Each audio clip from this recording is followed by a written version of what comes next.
الحمد لله نحمده ونستعينه ونؤمن به ونتوكل عليه ونعوذ بالله من شرور أنفسنا ومن سيئات أعمالنا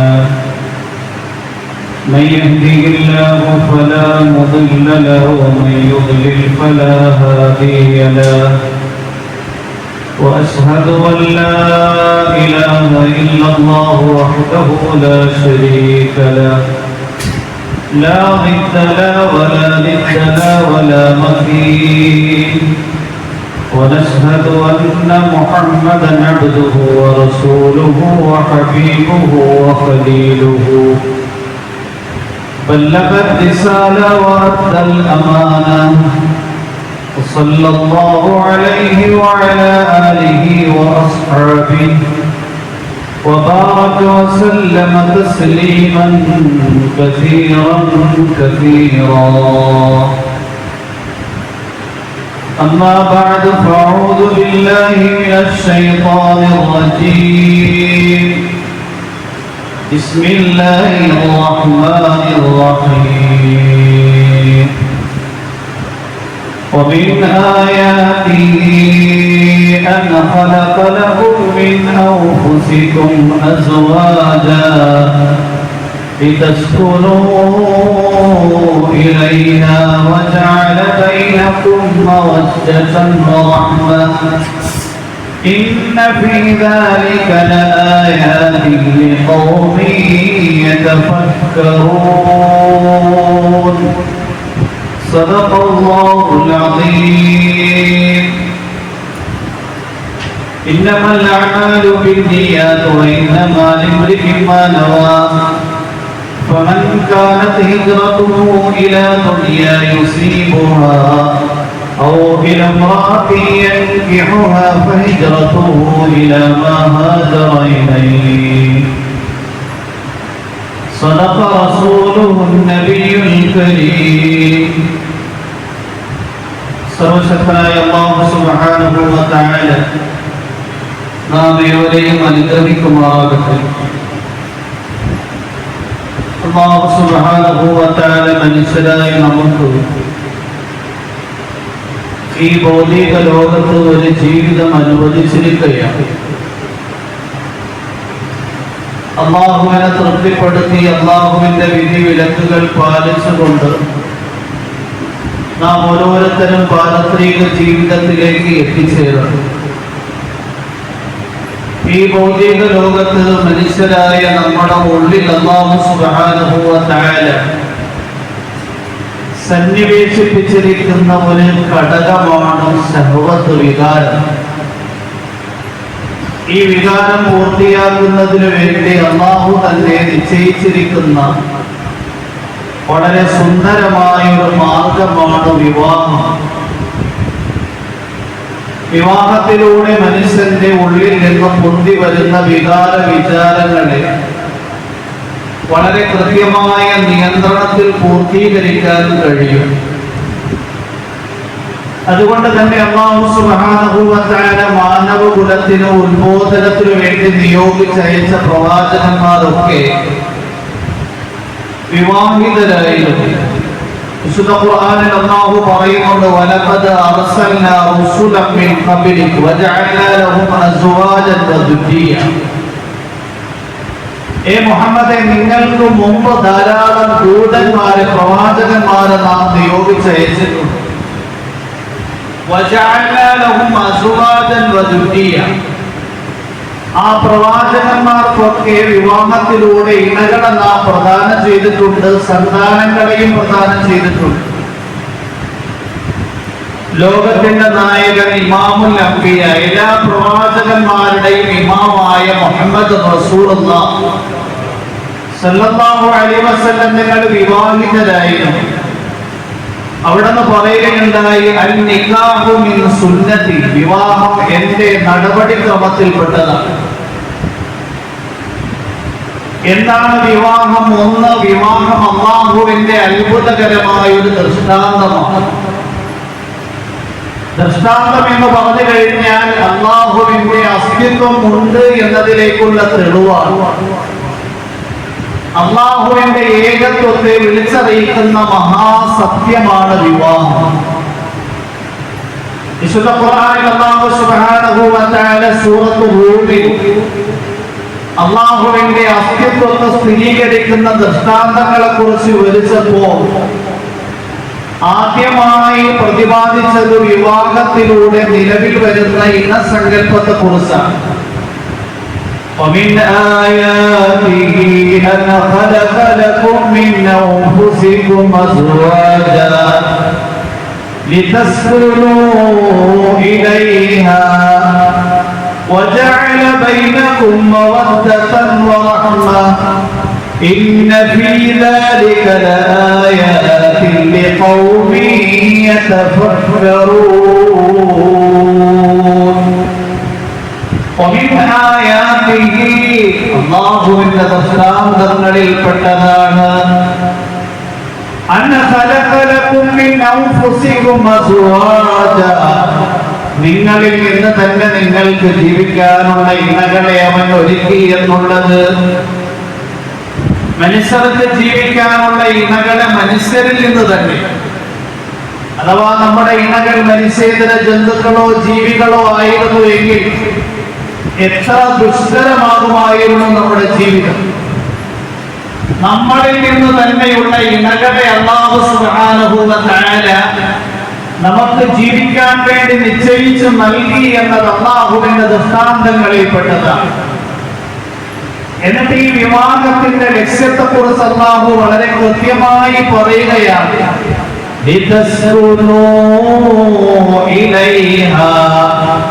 അവളിലേക്ക് നീ സായുജ്യമടയുന്നതിനു വേണ്ടി നിന്റെ ഹൃദയത്തിൽ ഉണ്ടാകുന്ന വികാര വിചാരങ്ങൾ അവരിലൂടെ സായുജ്യമടയും. നിന്റെ ഹൃദയത്തിൽ ഉണ്ടാകുന്ന നീർന്ന ധാരാളം ദുഃഖങ്ങളും പ്രയാസങ്ങളും പ്രതിസന്ധികളും അവളിലൂടെ പരിഹരിക്കപ്പെടും. ഇന്ന് ലോകത്ത് യൂറോപ്യൻ രാജ്യങ്ങളിൽ നിന്നും പ്രചരിച്ച് പൗരസ്ത്യ രാജ്യങ്ങളിലേക്ക് കടന്നു വന്നിരിക്കുന്ന ലിവിംഗ് ടുഗദർ, വിവാഹേതര ബന്ധം, ഇതിലൂടെ ഒരിക്കലും മനുഷ്യ ഹൃദയങ്ങളിൽ സമാധാനമോ സ്വൈര്യതയോ ഉണ്ടാകുന്നില്ല. യൂറോപ്യൻ രാജ്യങ്ങളിലാണ് എങ്കിൽ ലൈംഗികമായ വികാര വിചാരങ്ങളെ പൂർത്തീകരിക്കുന്നതിന് യാതൊരു നിയന്ത്രണവുമില്ല. 20 വയസ്സാകുമ്പോൾ ആൺകുട്ടിയും പെൺകുട്ടിയും അവന്റെ ഉള്ളിലുള്ള മുഴുവൻ വികാര വിചാരങ്ങളെയും പൂർത്തീകരിച്ചിട്ടുണ്ടാകും. പിന്നീട് അവന്റെ ഹൃദയത്തിൽ അസ്വസ്ഥതയും അസമാധാനവുമാണ്. പടിപടിയായി പിന്നീട് ഇത് മാനസിക രോഗമാകുകയാണ്. വലിയ ഒരു സമൂഹം ആത്മഹത്യക്ക് വിധേയരാകുന്നു. മറ്റുള്ളവരാണെങ്കിൽ വൃദ്ധസദനങ്ങളിലേക്ക് വലിച്ചെറിയപ്പെടുകയും അവരുടെ ഹൃദയങ്ങളിൽ നിന്നുണ്ടാകുന്ന അസ്വാര്യങ്ങളെ നെടുവീർപ്പായി അവരിങ്ങനെ വിളിക്കുകയും ചെയ്യുകയാണ്. എന്നാൽ ഖുർആനിൽ അല്ലാഹു തസ്കുനു ഇലൈഹാ, വിവാഹം എന്ന് പറഞ്ഞു കഴിഞ്ഞാൽ വളരെ ലളിതമായ ഒരു കർമ്മമാണ്. ഒരു പെൺകുട്ടിയുടെ പിതാവ് അല്ലെങ്കിൽ രക്ഷകർത്താവ് ഒരു യുവാവിന്റെ കയ്യിലേക്ക് തന്റെ മകളെ അല്ലെങ്കിൽ തന്റെ കീഴിലുള്ള പെൺകുട്ടിയെ ഏൽപ്പിച്ചു കൊടുക്കുകയാണ്. അള്ളാഹുവിന്റെ നാമത്തിൽ നിനക്ക് ഞാൻ വിവാഹം ചെയ്തിരുന്നു ഇത്ര മകന് പകരമായി. ആ ആൺകുട്ടി പറയുകയാണ്, നിങ്ങളിൽ നിന്ന് ആ വിവാഹം ഞാൻ സ്വീകരിച്ചു.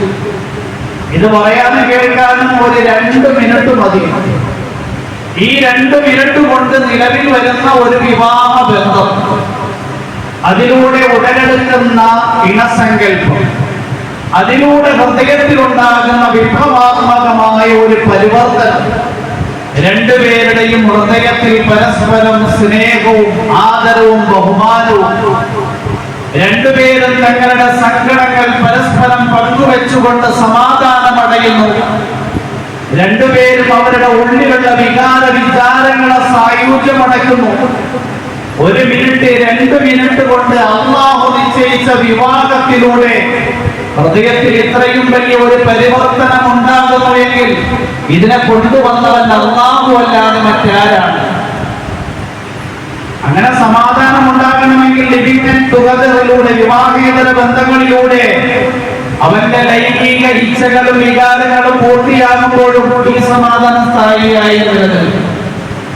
അല്പനേരത്തെ സുഖം കഴിഞ്ഞാൽ പിന്നെ അസ്വസ്ഥതയാണ്, അസമാധാനമാണ്. ഇന്നും ലോകത്തെ ഏറ്റവും വലിയ സാമ്പത്തിക രാജ്യങ്ങളിൽപ്പെട്ട സ്വീഡനിലെ മുഴുവൻ ജനങ്ങൾ 20 വർഷം ജോലി ചെയ്യാതെ കഴിഞ്ഞുകൂടിയാലും അവർക്ക് ജീവിക്കാൻ ആവശ്യമായ സാമ്പത്തിക ഭദ്രത രാജ്യത്തുണ്ട്.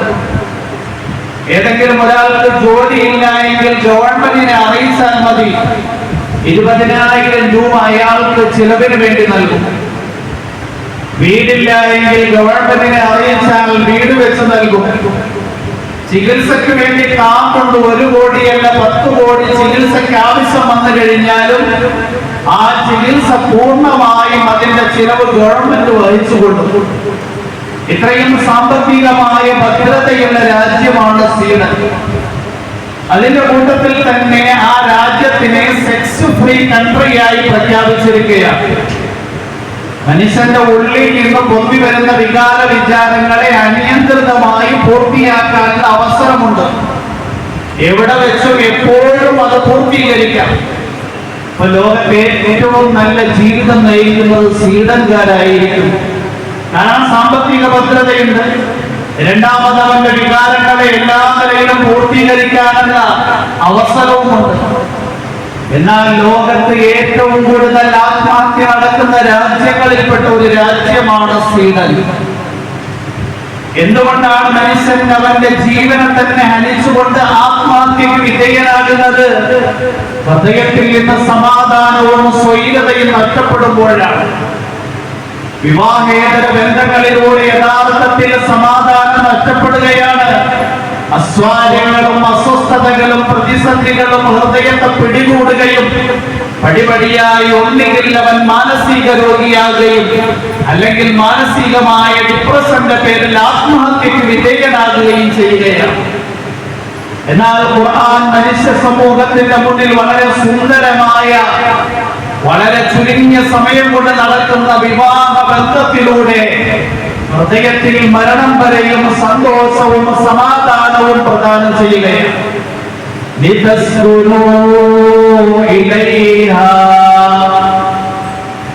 ആ വിവാഹ ബന്ധത്തിലൂടെ നിങ്ങളിൽ നിന്ന് ഉടലെടുക്കുന്ന ഇണസങ്കൽപ്പത്തിൽ അല്ലാഹു സമാധാനം നിശ്ചയിക്കുന്നതിനു വേണ്ടി വിവാഹത്തിലൂടെ ഹൃദയത്തിൽ ഇത്രയും വലിയ വിപ്ലവാത്മകമായ ഒരു പരിവർത്തനം ഉണ്ടാകുന്നു എങ്കിൽ തീർച്ചയായും അല്ലാഹു ഉണ്ട് എന്നതിനുള്ള വ്യക്തമായ തെളിവാണ്.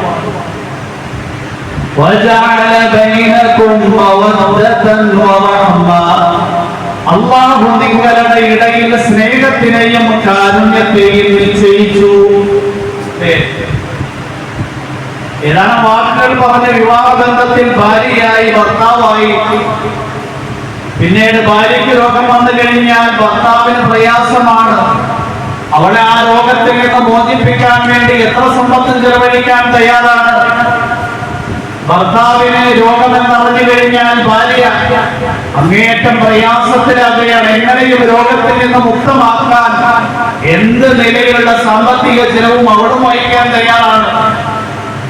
ഏതാനും വചനങ്ങളിലൂടെ വിവാഹത്തിലൂടെ ഇത്രയും വിപ്ലവാത്മകമായ ഒരു പരിവർത്തനം ഹൃദയത്തിൽ കൊണ്ടുവന്നത് അല്ലാഹുവാണ്. അത് വിവാഹത്തിലൂടെയാണ് അല്ലാഹു നിശ്ചയിച്ചിരിക്കുന്നത്. ഇന്ന ഫീ ദാലിക ലആയാതിൻ ലിഖൗമി യതഫക്കറൂൻ. തീർച്ചയായും ഇതിൽ ചിന്തിക്കുന്ന ജനസമൂഹത്തിന് ദൃഷ്ടാന്തമുണ്ട്.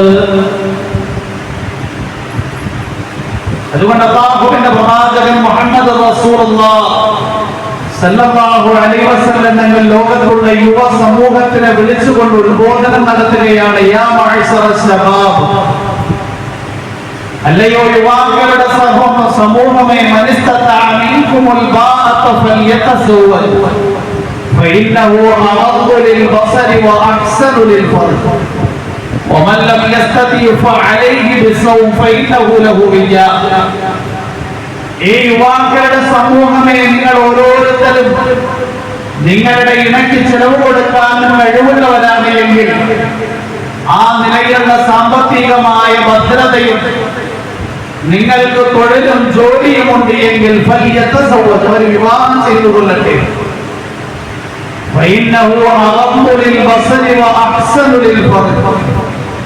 കണ്ണുകൾ അശ്ലീലങ്ങളിലേക്ക് പതിയാതിരിക്കാൻ വേണ്ടി അന്യ സ്ത്രീകളിലേക്ക് വികാര വിചാരങ്ങളിലൂടെ നോക്കുന്നതിൽ നിന്ന് കണ്ടു പരിശുദ്ധമാകാൻ മനുഷ്യന്റെ ഉള്ളിലുള്ള ഗോപ്യമായ അവയവങ്ങളെ സൂക്ഷിക്കാൻ ഏറ്റവും ഉയർന്ന മാർഗമാണ് വിവാഹം എന്ന് അല്ലാഹുവിന്റെ പ്രവാചകൻ പഠിപ്പിക്കുകയാണ്.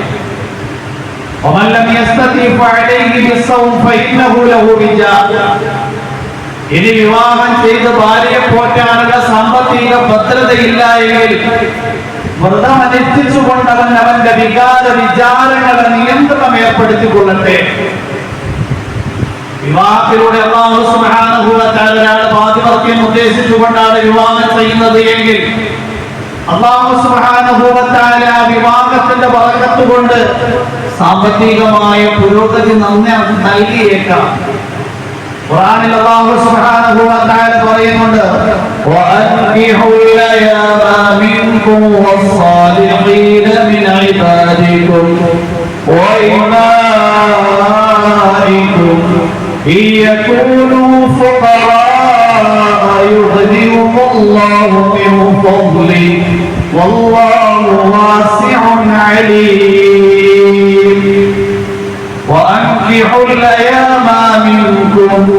നിങ്ങളിൽ നിന്ന് അവിവാഹിതർക്ക് നിങ്ങൾ വിവാഹം ചെയ്തു കൊടുക്കുക.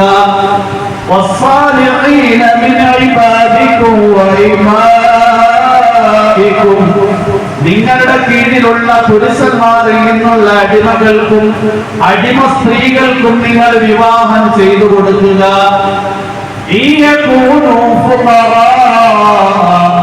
അവര് ദരിദ്രരാണ് എങ്കിൽ, ദാരിദ്ര്യ രേഖയിലുള്ളവരാണ് എങ്കിൽ അല്ലാഹു അവന്റെ ഔദാര്യം കൊണ്ടവർക്ക് സാമ്പത്തിക ഭദ്രത നൽകിയേക്കാം. അല്ലാഹു വാസിഉൻ അലീം. അല്ലാഹു വിശാലത ചെയ്യുന്നവൻ, എല്ലാം അറിയുകയും ചെയ്യുന്നവനാണ്. ഇനി വിവാഹവുമായി ബന്ധപ്പെടുന്ന നാം ഓരോരുത്തരും വിവാഹത്തിന്റെ മുന്നിൽ എന്തെല്ലാം കാര്യങ്ങൾ ചെയ്തിരിക്കണം, വിവാഹത്തിന്റെ വേളയിൽ എന്തെല്ലാം കാര്യങ്ങൾ ചെയ്യണം, വിവാഹത്തിന് ശേഷം എന്തെല്ലാം കാര്യങ്ങൾ ശ്രദ്ധിക്കണം, വളരെ കൃത്യമായ മാർഗരേഖ വിശുദ്ധ ഇസ്ലാമിൽ. നമ്മൾ സാധാരണയായി വിവാഹം നാട്ടാചാരങ്ങൾക്ക് ഒപ്പിച്ചുകൊണ്ടാണ് നടത്തുന്നത്. യഥാർത്ഥത്തിൽ വിശുദ്ധ ഇസ്ലാം നിശ്ചയിച്ചിരിക്കുന്ന ഒരു അമൽ, ഒരു കർമ്മമാണ് വിവാഹം. ഏതുപോലെ നമസ്കാരമാകുന്ന കർമ്മം, നോമ്പാകുന്ന കർമ്മം, സകാത്താകുന്ന കർമ്മം, ഹജ്ജാകുന്ന കർമ്മം, ഈ കർമ്മങ്ങൾക്കൊക്കെ നിയമങ്ങളും നിർദ്ദേശങ്ങളും ഉള്ളതുപോലെ തന്നെ വിശുദ്ധ ഇസ്ലാം വിവാഹത്തിന് കൃത്യമായ നിയമങ്ങളും നിർദ്ദേശങ്ങളും നൽകിയിട്ടുണ്ട്. അതുകൊണ്ടാണ് ഇസ്ലാമിനെ കുറിച്ച് ഏറ്റവും സുന്ദരമായ മഹത്തായ പ്രത്യയശാസ്ത്രം എന്ന് പറയുന്നത് മനുഷ്യൻ ബന്ധപ്പെടുന്ന എല്ലാ മേഖലകളിലുമുള്ള എല്ലാ കാര്യങ്ങളെയും സവിസ്തരം വിശദീകരിച്ചിട്ടുണ്ട്. ആ ഇസ്ലാം നിശ്ചയിച്ചിരിക്കുന്ന പരിധിയുടെ ഉള്ളിൽ നമ്മൾ നിന്ന് കഴിഞ്ഞാൽ ആ വിവാഹത്തിലൂടെ ഉണ്ടാകുന്ന നവദമ്പതിമാര് ഇണസങ്കല്പം, അതിലൂടെ അല്ലാഹു ആഗ്രഹിക്കുന്ന മുഴുവൻ യാഥാർത്ഥ്യങ്ങളും ഉണ്ടാകും. വിവാഹം ചെയ്ത് എന്നിട്ടും അശ്ലീലങ്ങളിലേക്ക് നോക്കുന്നു, വിവാഹം ചെയ്തു എന്നിട്ട് വ്യഭിചാരവുമായി ബന്ധപ്പെടുന്നു. വിവാഹം ഇസ്ലാമികമല്ലാത്തത് കൊണ്ടാണ്. വിവാഹം കഴിഞ്ഞിട്ടും പെണ്ണന്യ പുരുഷന്റെ കൂട്ടത്തിൽ ഒളിച്ചോടുന്നു. വിവാഹം കഴിഞ്ഞിട്ടും പുരുഷനാണ് എങ്കിൽ പരസ്ത്രീ ബന്ധവുമായി കഴിഞ്ഞുകൂടുന്നു. ഇതെല്ലാം വിശുദ്ധ ഇസ്ലാം നിശ്ചയിച്ച വിവാഹം അല്ലാതെ തന്റെ ഇഷ്ടപ്രകാരം ചെയ്തതിന്റെ പേരിൽ സംഭവിക്കുന്നു. വിവാഹത്തിന് മുമ്പ് സാധാരണയായി നമ്മുടെ നാട്ടിൽ നടക്കുന്ന ഒരു ചടങ്ങാണ് പെണ്ണ് കാണൽ ചടങ്ങ്. ആ പെണ്ണ് കാണൽ ചടങ്ങ് നമ്മളതിനെ അനിസ്ലാമികമാക്കിയിരിക്കുകയാണ്. വലിയ ഒരു ഓഡിറ്റോറിയം ബുക്ക് ചെയ്ത് ആ പെൺകുട്ടിയെ ഒരു പ്രദർശന വസ്തുവായി നിശ്ചയിച്ച് അവിടെ കൂടിയിരിക്കുന്ന മുഴുവൻ അന്യ പുരുഷന്മാരും കണ്ട് ആസ്വദിക്കുന്ന തരത്തിലാണ് പെണ്ണ് കാണൽ ചടങ്ങാക്കി. വിശുദ്ധ ഇസ്ലാം തീർച്ചയായും വിവാഹത്തിന് മുമ്പ് വിവാഹം ചെയ്യാൻ ആഗ്രഹിക്കുന്ന പെൺകുട്ടിയെ ആ വിവാഹം ചെയ്യാൻ വേണ്ടി പോകുന്ന യുവാവിനെ കാണാൻ അനുവാദമാണ്. അല്ലാതെ ആ യുവാവിന്റെ ബന്ധുക്കൾക്കോ മറ്റുള്ളവർക്കോ അല്ല കാണാൻ അനുവാദം നൽകിയിരിക്കുന്നത്. അല്ലാഹുവിന്റെ പ്രവാചകൻ മുഹമ്മദ് റസൂലുള്ളാഹി സ്വല്ലല്ലാഹു അലൈഹി വസല്ലം തങ്ങളുടെ വചനം ഇമാം അഹ്മദ് അദ്ദേഹത്തിന്റെ മുസ്നദിലും ഇബ്നു മാജ അദ്ദേഹത്തിന്റെ സുനനിലും കൊണ്ടുവരുന്നുണ്ട്. ഇദാ അൽഖല്ലാഹു ഫീ ഖൽബി മർഇൻ ഖിത്ബതൻ റഅത്തിൻ ഫൽയൻദുർ ഫലാ ബഅസ അൻ യൻദുറ ഇലൈഹാ. ഏതെങ്കിലും ഒരു മനുഷ്യന്റെ ഹൃദയത്തിൽ ഒരു പെൺകുട്ടിയുമായി വിവാഹബന്ധത്തിൽ ഏർപ്പെടാൻ ആഗ്രഹമുണ്ടായാൽ അപ്പോൾ ഫലാ ബഅസ ബിഹി അൻ യൻദുറ ഇലൈഹാ, ആ പുരുഷനെ സംബന്ധിച്ചിടത്തോളം അവന് വിവാഹം ചെയ്യാൻ വേണ്ടി പോകുന്ന പെൺകുട്ടിയെ നോക്കുന്നതിൽ യാതൊരു കുഴപ്പവുമില്ല. അല്ലാതെ ആ പെൺകുട്ടിയെ പ്രദർശന വസ്തുവായി നിർത്തി ഈ ചെറുക്കന്റെ വീട്ടിൽ നിന്ന് വരുന്ന മുഴുവൻ അന്യ പുരുഷന്മാർക്കും കണ്ട് ആസ്വദിക്കാൻ വേണ്ടി നിർത്തിക്കൊടുക്കേണ്ടുന്ന ഒരു ചരക്കല്ല പെൺകുട്ടി എന്നുള്ളത്. പെൺകുട്ടി എന്ന് പറഞ്ഞു കഴിഞ്ഞാൽ അവരുടെ ഏറ്റവും ഉയർന്ന നിലയിൽ അമൂല്യമായി സൂക്ഷിക്കപ്പെടേണ്ടുന്ന യാഥാർത്ഥ്യം. അതുകൊണ്ട് ആ പ്രവാചകൻ അങ്ങനെ ഒരു അനുവാദം തന്നെ നൽകിയിരിക്കുന്നു. മുഗീറത്ത് ബിൻ ശുഅബ റളിയല്ലാഹു അൻഹുവിന്റെ സംഭവം ഇമാം തിർമിദിയും നസായിയും ഇബ്നു മാജയും ഇമാം അഹ്മദും അവരുടെ കിതാബുകളിൽ കൊണ്ടുവരുന്നു. മുഗീറത്ത് ബിൻ ശുഅബ റളിയല്ലാഹു അൻഹു ഒരു പെൺകുട്ടിയുമായി വിവാഹാലോചന നടത്തി.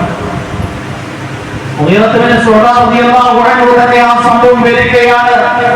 ഖതബതു ഇംറഅതൻ, ഞാനൊരു പെൺകുട്ടിയെ വിവാഹം ചെയ്യാൻ ആഗ്രഹിച്ചുകൊണ്ട് വിവാഹാലോചന നടത്തി. فقال لي رسول الله صلى الله عليه وسلم هل نظرت إليها. ഈ സന്ദർഭത്തിൽ അല്ലാഹുവിന്റെ പ്രവാചകൻ എന്നോട് ചോദിച്ചു, മുഗീറത്ത് ബിൻ ശുഅബ, നിങ്ങൾ ഏതൊരു പെൺകുട്ടിയെ വിവാഹാലോചന നടത്തിയോ, ആ പെൺകുട്ടിയെ കണ്ടോ? മുഗീറത്ത് ബിൻ ശുഅബ റളിയല്ലാഹു അൻഹു പറഞ്ഞു, അല്ലാഹുവിന്റെ പ്രവാചകനെ ഞാൻ കണ്ടിട്ടില്ല. റസൂലുള്ളാഹി സ്വല്ലല്ലാഹു അലൈഹി വസല്ലം തങ്ങൾ പറഞ്ഞു, ഫൻദുർ ഇലൈഹാ ഫഇന്നഹു അഹറാ അൻ യുക്തമ ബൈനകുമാ.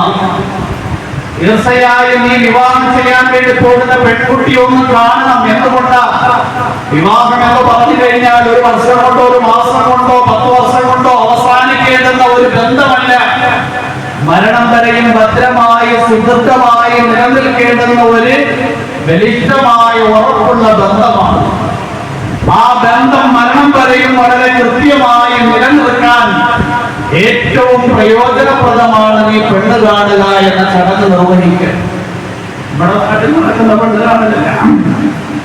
വിവാഹം ചെയ്യാൻ വേണ്ടി പോകുന്ന യുവാവ് വിവാഹം ചെയ്യപ്പെടുന്ന പെൺകുട്ടിയെ കാണാൻ അല്ലാഹുവിന്റെ പ്രവാചകൻ പറഞ്ഞു, ഫഇന്നഹു തീർച്ചയായും നീ വിവാഹം ആലോചിച്ചു വെച്ചിരിക്കുന്ന ആ പെൺകുട്ടിയെ കാണൽ ഏറ്റവും കൂടുതൽ പ്രയോജനപ്രദമാകും.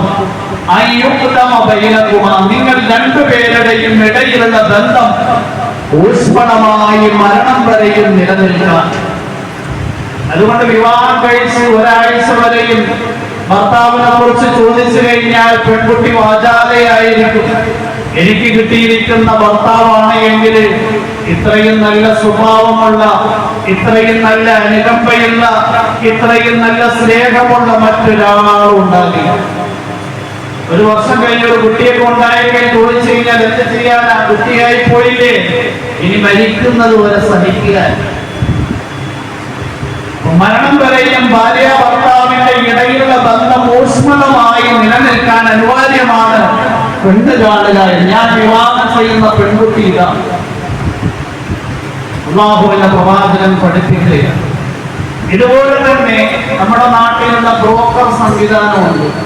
ഒരാളെ കൊണ്ടുപോയി ഒരു പെണ്ണിനെ കാണിക്കും. അപ്പൊ എന്ത് ചെയ്ത് വേറൊരാൾ വന്നിട്ട് ആ പെൺകുട്ടി എനിക്ക് കല്യാണം കഴിച്ചു തരുമെന്ന് ചോദിച്ചു കഴിഞ്ഞാൽ പെൺകുട്ടി കുറച്ച് പൊത്തും സ്വർണ്ണമൊക്കെ ഉള്ള ആളാണ് എങ്കിൽ ഇയാളെന്ത് ചെയ്യും? ഈ പയ്യനെ കൊണ്ട് നേരെ പോയിട്ട് പറയും, ഈ പയ്യന് ആ ആദ്യം കണ്ട പയ്യനേക്കാൾ ഡിഗ്രി കൂടുതലുണ്ട്. അപ്പൊ ഇയാൾ അറിയാൻ മറ്റൊരാളുമായിട്ടുള്ള വിവാഹ ബന്ധം നടത്തണം. ഇതും ഇസ്ലാം വിലക്ക് ഏർപ്പെടുത്തിയിട്ടുണ്ട്. ബുഖാരി അദ്ദേഹത്തിന്റെ സഹീഹിൽ കൊണ്ടുവരുന്ന ഹദീസാണ്. അല്ലാഹുവിന്റെ പ്രവാചകൻ പറയുകയാണ്, ലാ യുഖ്തിബു റജുലു അലാ ഖിത്ബതി അഖീഹി ഹത്താ യുൻകഹ ഔ യുദ്റക. ഒരിക്കലും ഒരു പുരുഷൻ വിവാഹാലോചന നടത്തി വെച്ചിരിക്കുന്ന സ്ത്രീയുമായി നീ പോയി വിവാഹബന്ധം ആലോചിക്കരുത്. ഒന്നുകിൽ അയാൾ മറ്റൊരു പെൺകുട്ടിയെ വിവാഹം ചെയ്യണം, അല്ലെങ്കിൽ അയാൾ ഈ ആലോചനയിൽ നിന്ന് ഒഴിവായി എന്ന് അയാൾ പറയണം, ഉറപ്പാകണം. അങ്ങനെയാണ് എങ്കിൽ നിനക്ക് പോയി ആ പെൺകുട്ടിയെ വിവാഹാലോചന നടത്തും. വിവാഹത്തിന് മുമ്പ് ശ്രദ്ധിക്കേണ്ടുന്ന കാര്യമാണ്, വിവാഹം ചെയ്യപ്പെടുന്ന പെൺകുട്ടികൾക്ക് എന്തെങ്കിലും അവകാശമുണ്ടോ എന്ന് ചോദിച്ചു കഴിഞ്ഞാൽ ലോകത്ത് പെൺകുട്ടികൾക്ക് ഏറ്റവും കൂടുതൽ അവകാശങ്ങൾ വകവെച്ചു കൊടുത്ത പ്രത്യയശാസ്ത്രമാണ് ഇസ്ലാം. അല്ലാഹുവിന്റെ പ്രവാചകൻ ഇസ്ലാമുമായി കടന്നു വരുന്നതിന് മുമ്പ് സ്ത്രീയെ മനുഷ്യരായി പോലും പരിഗണിച്ചിരുന്നില്ല. റോമ സ്ത്രീകളെ മനുഷ്യരുടെ ഗണത്തിൽപ്പെട്ടതാണെന്ന് ഒരു പ്രഖ്യാപനം നടത്തിയപ്പോ ലോക രാജ്യങ്ങൾ അതിനെ കൊട്ടിഘോഷിക്കുകയുണ്ടായി. റോമ സ്ത്രീകളെ മനുഷ്യരായി പ്രഖ്യാപിച്ചു എന്ന് പറഞ്ഞു കഴിഞ്ഞാൽ സ്ത്രീകൾക്ക് ഒരു നിലയും വിലയും ഇല്ലാതിരുന്ന കാലത്താണ് അല്ലാഹുവിന്റെ പ്രവാചകൻ മുഹമ്മദ് റസൂലുള്ളാഹ് സ്ത്രീകൾക്ക് അവരുടെ അവകാശങ്ങൾ വകവെച്ചു കൊടുക്കുന്നത്. സ്ത്രീകൾക്ക് സ്വത്തവകാശം ഉണ്ടായിരുന്നില്ല. സ്വത്തവകാശം വിശുദ്ധ ഖുർആൻ വളരെ കൃത്യമായി നിശ്ചയിച്ചു കൊടുത്തു. വിവാഹത്തിൽ സ്ത്രീകൾക്കുള്ള അവകാശം എന്താണ്? നമ്മുടെ നാട്ടിലുള്ള സ്ത്രീകൾ വിവാഹവുമായി ബന്ധപ്പെടുമ്പോൾ ഒന്നുകിൽ വിധവകളായിരിക്കും, അല്ലെങ്കിൽ കന്യകളായിരിക്കും. കന്യക എന്ന് പറഞ്ഞു കഴിഞ്ഞാൽ ഇതിന് മുമ്പ് ഒരിക്കലും വിവാഹം ചെയ്തിട്ടില്ലാത്ത പെൺകുട്ടികൾ. വിധവ എന്ന് പറഞ്ഞു കഴിഞ്ഞാൽ വിവാഹം ചെയ്ത് ഭർത്താവ് മരണപ്പെട്ടു പോയി, അല്ലെങ്കിൽ വിവാഹം ചെയ്ത് ഭർത്താവ് അവളെ തലാഖ് ചൊല്ലി വിവാഹ ബന്ധത്തിൽ നിന്ന് ഒഴിവാക്കി. ഇങ്ങനെയുള്ള പെൺകുട്ടികളെയാണ് വിധവകൾ എന്ന് പറയുന്നത്. അറബിയിൽ അതിന് സയ്യിബ് എന്നാ പറയുന്നത്. ഈ പെൺകുട്ടികളെ പുനർവിവാഹം ചെയ്യുന്ന സന്ദർഭത്തിൽ ആ പെൺകുട്ടിയുടെ അനുവാദത്തോടു കൂടി മാത്രമേ അവളെ മറ്റൊരാൾക്ക് വിവാഹം ചെയ്തു കൊടുക്കാൻ കഴിയുകയുള്ളൂ. അല്ലാതെ വിധവയായ പെൺകുട്ടിയുടെ രക്ഷകർത്താവിനോ പിതാവിനോ അവളെ മറ്റൊരു വിവാഹ ബന്ധത്തിൽ ഏർപ്പെടുത്തുന്നതിന് നിർബന്ധിക്കാൻ യാതൊരു അവകാശവുമില്ല. എന്നാൽ കന്യകയായ പെൺകുട്ടിയാണെങ്കിൽ, വിവാഹ ബന്ധത്തിൽ ഏർപ്പെടാത്ത പെൺകുട്ടിയാണ് എങ്കിൽ അവളോടും പിതാവ് രക്ഷകർത്താവ് അനുവാദം ചോദിക്കണം. ഇനി വിധവയാണ് എങ്കിൽ വളരെ കൃത്യമായി നാവ് കൊണ്ട് തന്നെ വിവാഹം ചെയ്യുക എന്ന അനുവാദം അവൾ നൽകണം. വിധവയാണ് എങ്കിൽ അങ്ങനെയാണ്. കന്യകയാണ് എങ്കിൽ അവളോട് പിതാവ് പോയി ഞാൻ നിന്നെ ഇന്ന പയ്യനുമായി വിവാഹബന്ധത്തിൽ ഏർപ്പെടുത്താൻ ആഗ്രഹിക്കുകയാണ്, അവൾ നിശ്ശബ്ദത പാലിച്ചാൽ മതിയാണ്. അല്ലാഹുവിന്റെ പ്രവാചകന്റെ വചനം ഇമാം മുസ്ലിം അദ്ദേഹത്തിന്റെ സഹീഹിൽ കൊണ്ടുവരുന്നുണ്ട്. അസ്സയ്യിബു അഹഖു ബിനഫ്സിഹാ മിൻ വലിയിഹാ വൽബിക്റു യസ്തഅ്ദിനുഹാ അബൂഹാ വഇദ്നുഹാ സുമാതതുഹാ. അസ്സയ്യിബു കന്യകയായ വിധവയായ പെൺകുട്ടി ഒരു പ്രാവശ്യം വിവാഹം ചെയ്തു, വിവാഹബന്ധം നിശ്ചയിക്കപ്പെട്ടു, അല്ലെങ്കിൽ വിവാഹം ചെയ്ത ഭർത്താവ് മരണപ്പെട്ടു പോയി. അങ്ങനെയുള്ള വിധവയായ പെൺകുട്ടി അഹഖു ബിനഫ്സിഹാ മിൻ വലിയിഹാ, അവരുടെ ശരീരവുമായി അവരുടെ രക്ഷകർത്താവിനേക്കാൾ കൂടുതൽ കടമയുള്ളവരാണ്, ബാധ്യതയുള്ളവരാണ് എന്ന് പറഞ്ഞു കഴിഞ്ഞാൽ അവരുടെ ഇഷ്ടപ്രകാരം മാത്രമേ രക്ഷകർത്താവിന് അവളെ വിവാഹം ചെയ്തു കൊടുക്കാൻ അനുവാദമുള്ളൂ. വൽബിക്റു എന്നാൽ കന്യകയായ പെൺകുട്ടി യസ്തഅ്ദിനുഹാ അബൂഹാ, പെൺകുട്ടികൾക്ക് വിശുദ്ധ ഇസ്ലാം നൽകുന്ന മാന്യതയാണ് അവളോട് അനുവാദം ചോദിക്കണം. മോളെ, ഞാൻ നിന്നെ ഇന്ന പയ്യനുമായി വിവാഹം ചെയ്തു കൊടുക്കാൻ ആഗ്രഹിക്കുകയാണ്, നിന്റെ അഭിപ്രായം എന്താ? വഇദ്നുഹാ സുമാതതുഹാ, അവരുടെ അനുവാദം നിശബ്ദതയാണ്. അവൾ നാവ് കൊണ്ട് എന്നെ വിവാഹം ചെയ്തു കൊടുക്കുക എന്ന് പറയാതെ നിശബ്ദമായിരുന്നാലും അതും അവരുടെ അനുവാദമായി വിശുദ്ധ ഇസ്ലാം പരിഗണിച്ചിട്ടുണ്ട്. അല്ലാഹുവിന്റെ പ്രവാചകൻ മുഹമ്മദ് റസൂലുള്ളാഹി സല്ലല്ലാഹു അലൈഹി വസല്ലം തങ്ങൾ പറയുകയുണ്ടായി, ലാ തുൻകഹുൽ അയ്യിമു ഹത്താ തുസ്തഅമ വൽബിക്റു ഹത്താ തുസ്തഅദന. قالوا يا رسول الله كيف إذنها؟ قال أن تسكت. അല്ലാഹുവിന്റെ പ്രവാചകൻ പറയുകയുണ്ടായി, ലോകത്തുള്ള ഒരു വിധവയെയും വിവാഹം ചെയ്തു കൊടുക്കാൻ 看 പാടില്ല അവരുടെ അനുവാദം കിട്ടാതെ. എന്നിട്ട് പ്രവാചകൻ പറയുകയുണ്ടായി, കന്യകയായ പെൺകുട്ടിയെയും വിവാഹം ചെയ്യണമെങ്കിൽ അവളുടെ അനുവാദം അത്യന്താപേക്ഷിതമാണ്. ഈ സന്ദർഭത്തിൽ സഹാബിമാര് ചോദിച്ചു, അല്ലാഹുവിന്റെ പ്രവാചകരെ, ഈ കന്യകയായ പെൺകുട്ടി എന്ന് പറഞ്ഞു കഴിഞ്ഞാൽ രക്ഷകർത്താക്കള് അവൾക്ക് ഉചിതമായ ഒരു വരനെ കണ്ടെത്തി, ഒരു ഇണയെ കണ്ടെത്തി വിവാഹം ചെയ്തു കൊടുക്കലാണല്ലോ. പിന്നെ അവളിൽ നിന്ന് എന്തിനാ അനുവാദം വാങ്ങുന്നത്? എങ്ങനെയാ അവരുടെ അനുവാദം? അല്ലാഹുവിന്റെ പ്രവാചകൻ പറഞ്ഞു, കന്യകയാണ് എങ്കിലും അവളോടും അവളെ വിവാഹം ചെയ്ത് അയക്കാൻ വേണ്ടി പോകുന്ന ഭർത്താവിനെ കുറിച്ച് പറഞ്ഞു കൊടുത്തു. അവൾ നിശബ്ദയായി കഴിഞ്ഞാൽ വിവാഹം ചെയ്യുമെന്നും ചെയ്യരുത് എന്നും രണ്ടും പറയാതെ നിശബ്ദയാണ് എങ്കിൽ അത് അവരുടെ അനുവാദമായി പരിഗണിക്കാമെന്ന് അല്ലാഹുവിന്റെ പ്രവാചകൻ മുഹമ്മദ് റസൂലുള്ളാഹി സ്വല്ലല്ലാഹു അലൈഹി വസല്ലം നിങ്ങൾ പറയുകയുണ്ടായി. വിവാഹത്തിന് മുന്നോടിയായി ശ്രദ്ധിക്കേണ്ടുന്ന കാര്യങ്ങളാണ് പറഞ്ഞത്.